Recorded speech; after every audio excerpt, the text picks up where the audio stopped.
Welcome to the Celebrating Women podcast, co-hosted by Mandee Montana and Ashley Fisher, a podcast that celebrates women, their issues, their thoughts, their lives, conversations that celebrate their gifts, their talents, their courage. It's the Celebrating Women podcast. Presented by Hand & Stone Massage and Facial Spa in Tyler, Texas. Hey, it's Mandee Montana, and everyone knows the importance of staying hydrated, right? I'm always telling you to drink your water. But did you know your skin needs that hydration too? Oh, yes.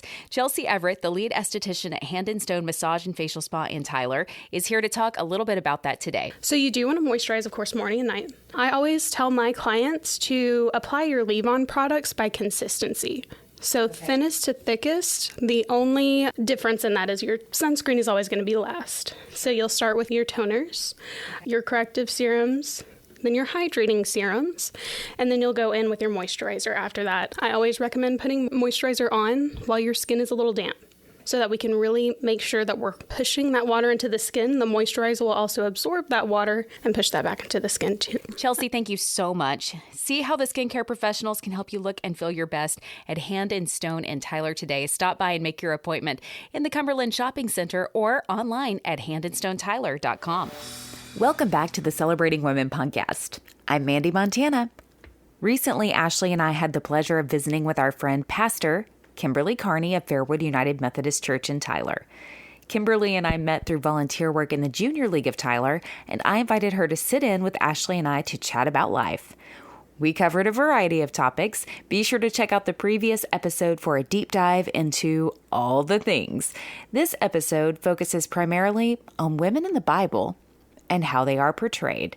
We pick up the conversation with Kimberly's thoughts on contributing in the community. I think if you give and you give joyfully to things that mean something to you, if that's United Way, if that's Junior League, if that's the food bank, if that is the Women's Crisis Center, if that's the Children's Advocacy Center, if that's your local church, if whatever that is, you're doing the mission of helping other people. Yeah. Which is loving your neighbor. Right. And that's what we're supposed to do. And I think that in doing that, which, newsflash, people are saying that the younger generation doesn't give as much as the older generation. That is not true. They just don't necessarily give to the church. Mm-hmm. And it's because they're leaving the church. Yeah. Because the older generation didn't always do a really good job of welcoming the younger generation and accepting them and loving them the way they were supposed to. Right. So I think that 10% is a word and a measurement that we can understand, but I don't know. I think it's a little arbitrary. Yeah. I think it's arbitrary. Yeah. Because I think if everybody in the church gave 10% of what they owned, the church would have way more money than they have now. And I think you just have to be really careful. I ask people to give to the church first. Mm-hmm. Let your first check be to the church at the first of the month. Mm-hmm. And God will bless you and give you everything else you need. Mm-hmm. That's how I operate. That's how my church operates. We pay our apportionments. It's the first check we write every month, which is our connectional giving to the United Methodist Church. Mm-hmm. It's the first check we write because I want to model what I'm asking other people to do. Right. I haven't been a member of a church really ever, I don't think. Maybe whenever I was a baby, my family might have been. I'm not really sure. I visited a variety of denominations throughout my childhood for various reasons. But I think I've been to Catholic church, I've been to Episcopalian church, I've been to Methodist church, I've been to Church of Christ, I've been to Baptist, I've been to community church. I could probably go on, but those are just a few. Mm-hmm. So I've attended a lot of, and I think that there's more unites us than divides us. Oh, yeah. In all of those. Yeah. And I think we get lost sometimes in the doctrines and semantics and the human ways of churches. Mm-hmm. Having visited so many different ones, ultimately, I find that we're just called to do what Kimberly just said, to love one another and to be kind and to be generous when able. Mm-hmm. I haven't had an opportunity to tithe in that way because I haven't been a member of a church. So I do that in other ways, like you're saying, through my work with Junior League, through my work with Children's Miracle Network, variety of other things that I've done throughout my life. And not to make it sound like prosperity gospel, but I feel better and I feel more blessed when I do those things first. Yeah, I think and I've never been hungry. Yeah. You know? Yeah. Right. And I think to me that is the prosperity of the gospel. When you actually live the gospel truth, which in my love the Lord your God with your heart, soul, and mind, and your neighbor as yourself. When you live that gospel truth, I think you are blessed. And I think you do see other things that bring you joy that you may not have seen. Mm-hmm. Amen. And I feel like when giving $100 to my church or Children's Miracle Network or whatever, does that mean I can't buy a Kate Spade bag? Sure, but do I really need another Kate Spade bag? Like, I can still put food on the table.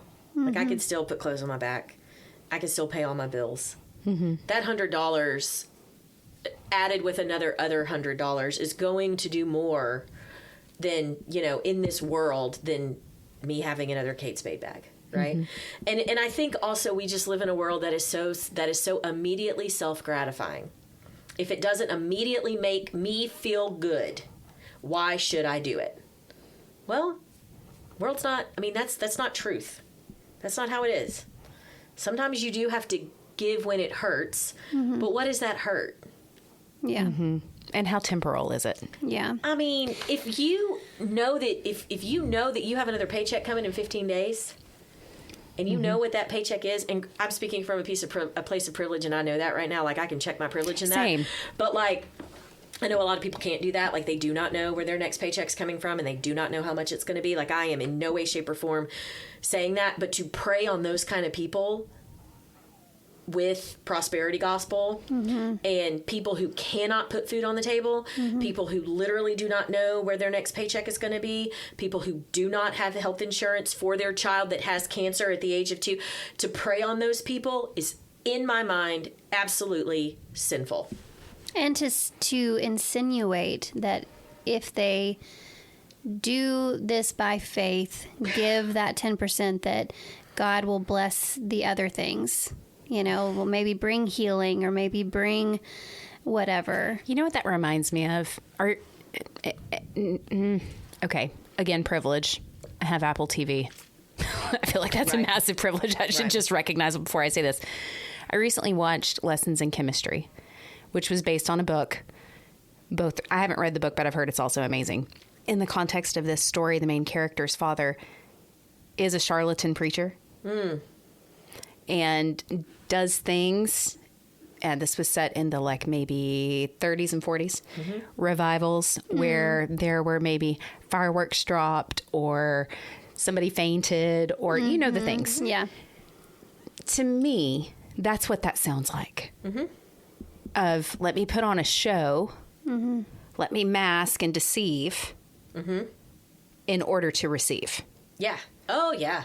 Yeah. That's what that prosperity gospel and what you're saying, Ashley, to me, that to me sounds like it is of the enemy. Yeah, it's interesting because not that person is, but that moment of that mentality. Deception, right? It's funny how I get the comment a lot from people.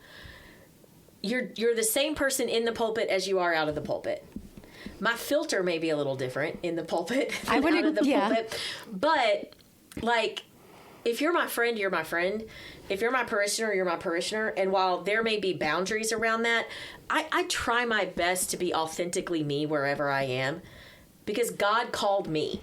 God created me. God called me to do this job. Therefore, there must be good gifts in that creation for this job. And somebody was like, how are you able to do that? And I said, how can you not? All I have as a pastor is my credibility. That's all I have. All I have is what people think of me. Doesn't mean they have to like me, but I do hope that they say she is honest. She is not hypocrite. She will tell you what she thinks. She will do it in love. She will offer you grace, and she will do everything she can to reconcile a situation. And if I can do that wherever I am, in whatever setting I'm in, then I feel like I am doing the best job that God has called me to do. Because I have the fact that I am the same person in the pulpit on Sunday morning that I am at CrossFit at 4:30 p.m. every afternoon, and the fact that people at CrossFit have called me in the depths of their grief and in the depths of their faith crises means that I'm doing something right. Yeah. I'm doing something right. You know, to circle back around to this thing that I was talking about the other day, somebody came to me and they said, you want to be a Proverbs 31 woman. That's what we always want to be. Yeah, I've heard that a lot. So it's the clothed with strength and dignity and walks without fear of the future. I love that. I love that I can be clothed with strength and dignity and walk without fear of the future. Absolutely. But a Proverbs 31 woman, if you read the whole thing, it's like the perfect woman, right? Mm-hmm. She gets up before dawn and selling in the marketplace. And it is like the quintessential stay-at-home worker bee doing everything for everybody else but herself. And she's quiet while she does it. Did a man write that passage? Well, it's in the book of Proverbs, so most likely it's in the wisdom literature. I'm teasing, and also but context. But yes, but I tell people, I want to be a Judges 4 and 5 woman. I want to be the woman that's got your back and will drive a tent stake through someone's head if they try to assault you. Okay, Kimberly, I need That's to. who I want to be. What does the actual passage say? Because I'm ignorant here. I'm not sure I even know who you're talking about. Yeah, I want to make sure I get the characters right. Like I'm okay with being a Proverbs 31 woman. Mm-hmm. I can't imagine you quiet though, Kimberly. It's hard for me to. It says clothed with strength and dignity, not silence. I am proof texting that right now. Okay. Clothed in strength and dignity and laughs without fear of the future. That, I'm okay with that. Yeah. So the prophet Deborah, who was the wife of Lapidoth, was judging Israel. Sorry, what translation? Let me see. Because just an aside, I recently read a book about how women have been written out of the Bible. Yes. Such a good book. Yes. So good. Yes. And I think that there are some translations that say servant Deborah, not Instead prophet. of prophet. Ooh. Mm-hmm. Two very different things. Well, just like they don't like to call her Queen Esther. They just call her Esther. Mandee has so much to learn. She's so excited and curious now. I have so many curiosities. So like the book of Ruth, people use Ruth. And Ruth has this great saying where she says, where you go, I will go. Your people will be my people. Your God will be my God. I use that in my wedding vows with people because I think it's really beautiful. It means you are created, you are yoked together by something more than yourself, right? A lot of people are like, yeah, Ruth says that when she's following her man. And I'm like, no, she doesn't. She says it to Naomi. Says that to Naomi, who is a Moabite.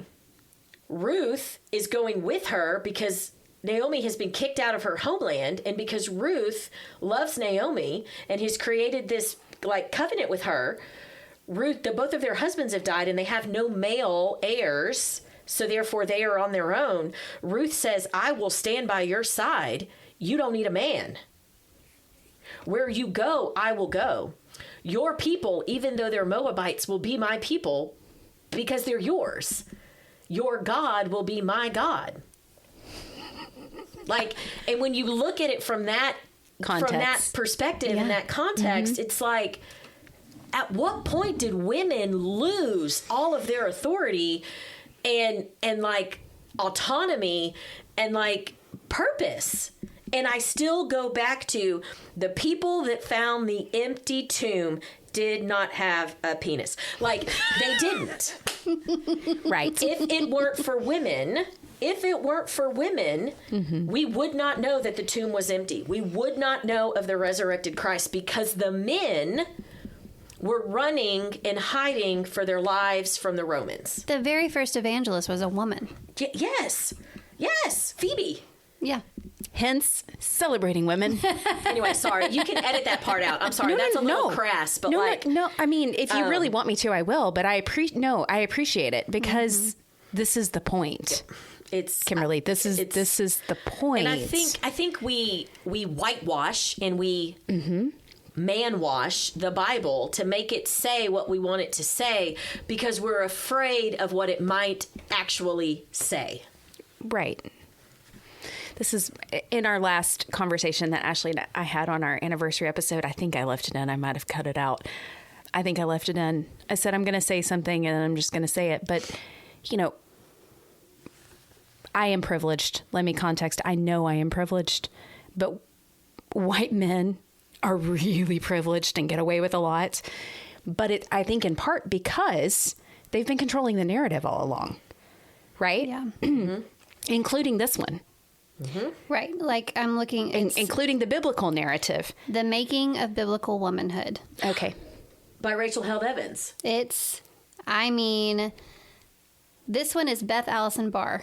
Oh, A Year of Biblical Womanhood was Rachel Held Evans. Rachel Held Evans was incredible. She passed away from a horrible infection a few years ago, but very, very much before her time.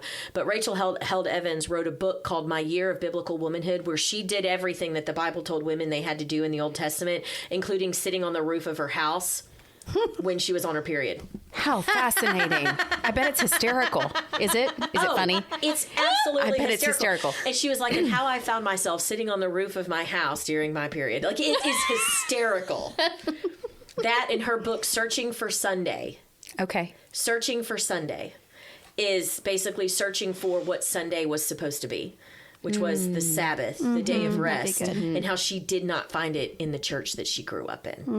No, I could see how the stress of getting to church, getting family to church, getting food on the table after church, all of it does not sound very restful Much for a less woman. if you serve in the church, right? Especially now with 2 and 3 services, you're getting up at 6 a.m., you're serving all day, and then you're going home and making the meal and doing all this.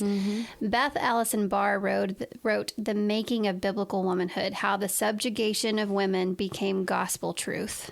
And I'm telling you, I listened to it, and it was so dang good that I ordered a physical copy because I'm like, this deserves an eternal spot on the shelf. Physical spot on the shelf.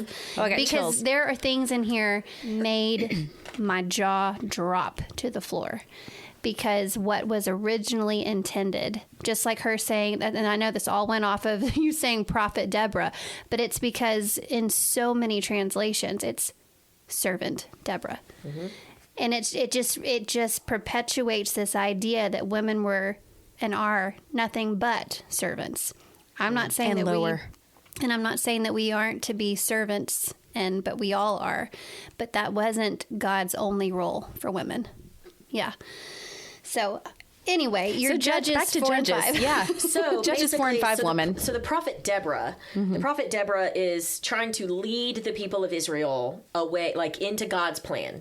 And so basically she has led them and told the leaders, this is what you need to do in order to gain God's like mercy and whatever, which in the Old Testament, it was all about what do you mean we follow one God? Like, how is it that your one God can do everything when we have 745 gods that, whatever. And so it's this back and forth of God's people saying, no, if you trust God, I promise you, God's got you, but you don't want to do that. So now you're going to get beaten by the Amorites or the Babylonians or the whatever other ites there are out there in the middle of the desert. Anyway, so basically Deborah had told God's people, had told the leaders, this is what you need to do. This is what you need to do. You need to flee from this place. Do not engage with whatever. But if you get on your knees and pray and you turn to God, God will save you when this army comes.